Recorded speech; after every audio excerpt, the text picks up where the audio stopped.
I invite you to come on over. Well, hello. We have 3 different kinds of fish in this pond.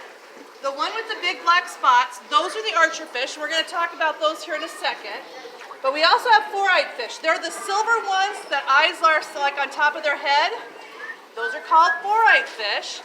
And you'll also see some solid colored ones. There's 2 coming right here. They've got a gold tail. Those are called diamond fish. Like this? Yeah, that's it. That's the diamond fish.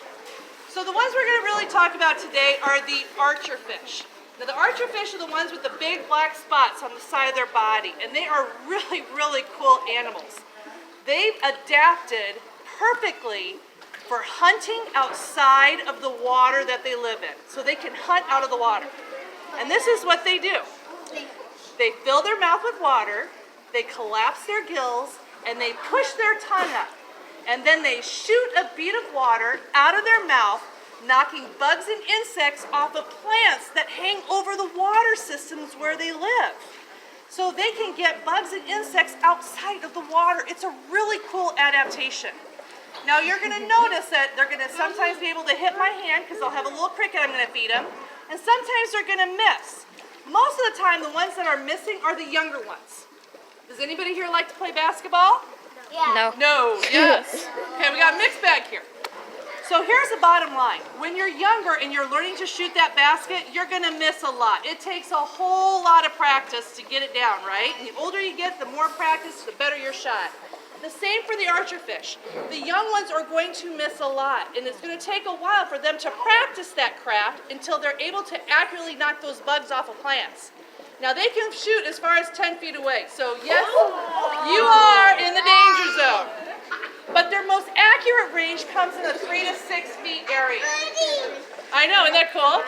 It's a harder hit. After about 6 feet, their shoot, it kind of diminishes and they don't have the power behind it. So 3 to 6 feet is their most accurate range.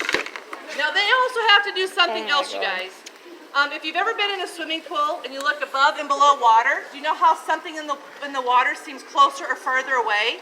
That's called refraction. If you're watching the fish when I feed them, watch their head. They keep below water, but they're shooting outside of the water. Their brains have to do a little calculation to adjust the angle in which they're going to shoot that water out of their mouth. Now I also want to show you this other really cool animal. She's over here on my left shoulder. Her name is Nancy. Isn't she beautiful? She's a blue-crowned motmot that comes from South America.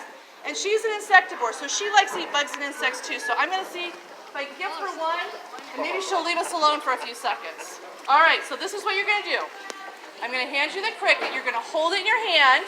You're going to put it right about here.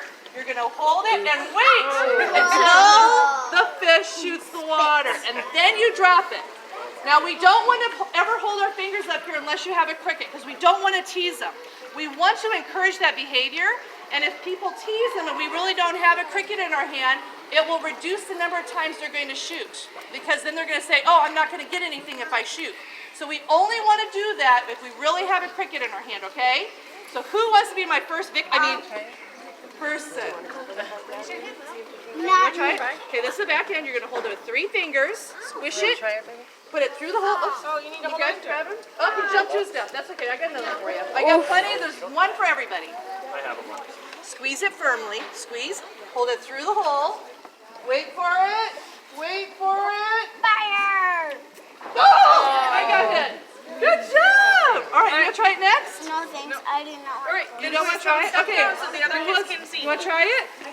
If you guys want to try it, you got to come up here. If you've had a chance, you have to move on. If you don't want to do it, you have to move on too, because we have to let other kids come up. Let the other kids So squeeze it in your finger firmly. Squeeze it. Hold it through the. Oops, that's okay. I got it for you. That's the butt. This is the head. Yeah, if you squeeze it like that, you won't move. Squeeze. Good. All the way through the hole. Put it through the hole. Wait for it. Wait. Good job. Here, Nancy. Okay, you want to try?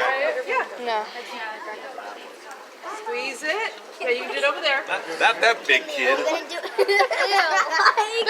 Good job. All right, who wants to try next? All right, you can do it. If they won't bite you. Squeeze it like Wait, that don't video firmly. that much. You're gonna wait till All the way through the hole. Oh, I just got hit again. Wait for it. There you go. Good job. You did it. I don't want to touch it, but I Squeeze it. Go over there. Who wants to do it over here? No. Well, you want to do it? Do you want to do it, sweetie? All right, come on up. Squeeze it. Come all the way through.